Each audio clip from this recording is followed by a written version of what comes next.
Hello, কিরে কই তুই? আমি তোর বাসার নিচে।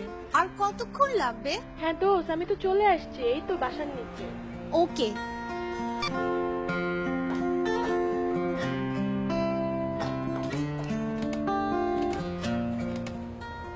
দোস্ত, এত বুড়া রিক্সাওয়ালা নিছিস কেন?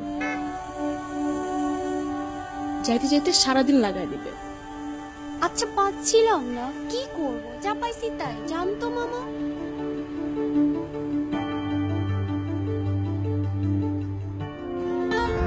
যাই হোক, আজকে এত সাজুগুজু, আবার হাতে পতাকাও দেখছি, পুরাই বাঙালি মেয়ে। তুই না কি যে বলিস, এত মজা কেন জানিস বুঝি না। উফ, যাই বলিস, তোর ড্রেসটা কিন্তু খুব সুন্দর। আরে বলিস না, ওই যে স্টার মাইনাসের একটা সিরিয়াল আছে না, ওইখানে একটা মেয়েকে দেখছিলাম এই ড্রেসটা পরতে। আমিও ভাবলাম আমিও নিয়ে নিই, কি করব। এই জন্যই তো বলি এত সুন্দর কেন। যাই বলিস, ওদের ড্রেসগুলো অনেক জোস। আর বাংলাদেশে তো এত ভালো কোনো ড্রেস আর নেই। আমাদের দেশের ড্রেস পুরাই খ্যাত। হ্যাঁ একদম ঠিক বলছিস। আচ্ছা দাঁড়া। হ্যাঁ দোস্ত বল। কিরে দোস্ত, তুই কই? এই তো আমি আর নাদিয়া 16 ডিসেম্বরের কনসার্টে যাচ্ছি। তুই এবার 16 ডিসেম্বরের কনসার্টেও যাস? আরে বলিস না, ইন্ডিয়া থেকে মানি সিং আসতেছে, এর জন্যই যাচ্ছি। কি কস? টিকিট কত? এই তো মাত্র 8,000 টাকা। 8,000 টাকা? আমি তো 15,000 টাকা হলো যাইতাম। আচ্ছা ঠিক আছে, রাখি, পরে কথা হবে।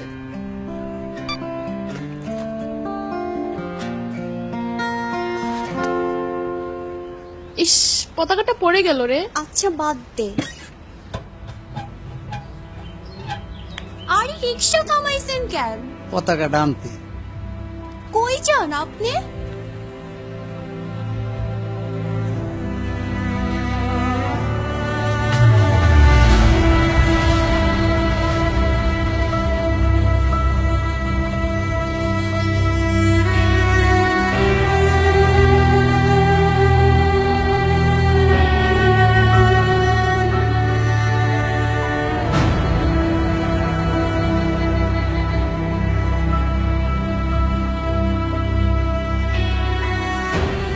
উফ, বিরক্তিকর, একটা পতাকার জন্য রিক্সা থামাইছে দেখছিস? তোরে আগেই বলছিলাম এই বুড়া সারাদিন লাগাবে। দেশের জন্য পিরিতি একদম উতলায় পড়তেছে।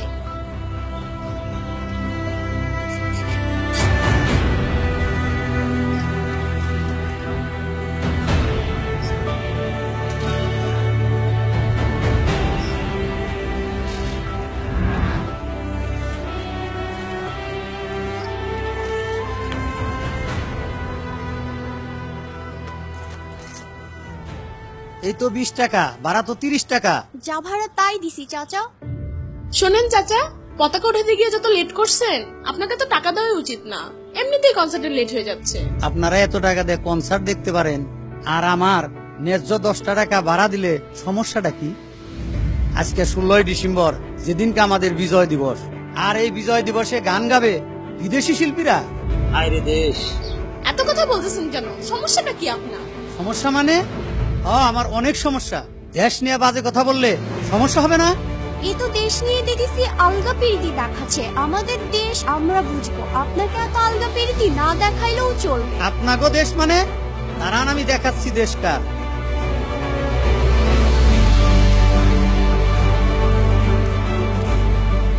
এটা কি দেখছেন? বাংলা পড়তে পারেন না? তাও আমারে শিখিয়ে দিতে হবে। এটা মুক্তিযুদ্ধের সার্টিফিকেট। দেশটা যে স্বাধীন করেছি তার প্রমাণ। এবার বুঝছেন দেশটা কার? আমরা জীবন দিতেও তৈরি ছিলাম, আপনাদের মতন একদিনের বাঙালি ছিলাম না। ভাগ্য ভালো 71-এ আপনাদের মতন মানুষের জন্ম হয় নাই। তা না হইলে আমরা আজ বাংলাতেও কথা কইতে পারতাম।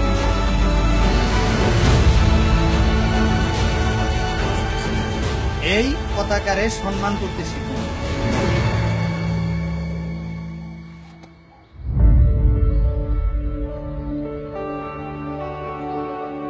পতাকাটা ওখানে ফেললেন কেন?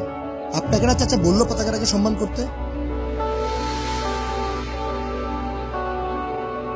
ভালোই ভালোই পতাকাটা উঠান।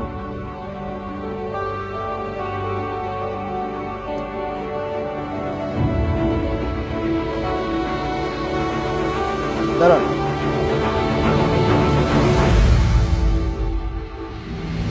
আপনাকে পতাকাটা তুলতে বলেছি, ওখান থেকে নিয়ে যেতে বলিনি।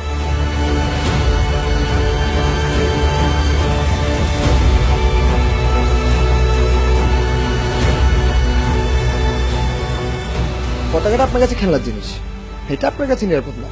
ঠিকই কনসার্ট শেষ করে এটা ফেলে দেবেন, তখন আপনার মতো হাজারো বাঙালির পদচারণায় পতাকাটি নষ্ট হয়ে যাবে। দেশ স্বাধীন করতে একদিন লাগেনি যে আপনারা একদিন পতাকাটাকে সম্মান করে তারপর দিন আবার রাস্তায় ফেলে দেবেন। যে পতাকা আপনাকে স্বাধীনভাবে কথা বলার অধিকার দিয়েছে, এই মাতৃভূমি দিয়েছে, এই পতাকাকে ভালোবাসতে হলে মন থেকে ভালোবাসতে।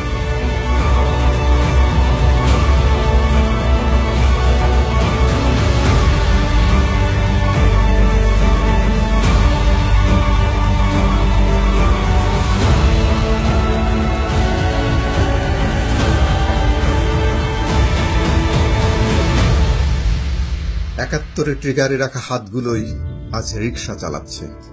এই হাতগুলোর জন্যই আমরা যখন তখন যেখানে সেখানে দাঁড়িয়ে নিজেকে স্বাধীন দেশের নাগরিক হিসেবে দাবি করি। দেশ আজ অনেক বড় হয়েছে, অনেক আধুনিক, এতটাই আধুনিক যে পতাকার কাপড়টাও আজ আমাদের কাছে সাধারণ কাপড়ের মতোই। আমরা ভুলে গেছি স্বাধীনতা আর অস্তিত্বের উপরে দাঁড়িয়ে থাকা মানুষগুলোকে সম্মান করতে।